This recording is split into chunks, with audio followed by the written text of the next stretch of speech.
সংসারে যে ছেলেটা টাকা কামায় তার বউকে তার সন্তানকে আলাদাভাবে মূল্যায়ন করে, কিন্তু যে ছেলেটা টাকা কামায় না তার বউকে সম্মান দেয় না, মায়া করে না। এটা না হয় বাদে দিলাম, নাতি তো নাতি।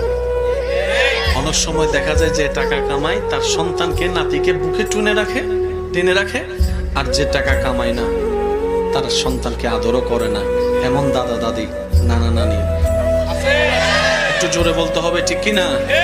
মা বাবার জন্য তো সন্তান সবগুলাই তো সমান হওয়ার কথা ছিল। এবার বলেন রিজিকের মালিক কে? এখানে আমি জানি না আমার সাথে একমত হবেন কিনা, অনেক ছেলে এখানে আছে দাঁড়ে গিয়ে চাকরি খুঁজতেছে, চাকরি পাচ্ছে না, হাত কোটায় বসে থাকে নাই, চেষ্টা করছে। সে ব্যবসা করার মতো গুণ নাই তো করবে কি?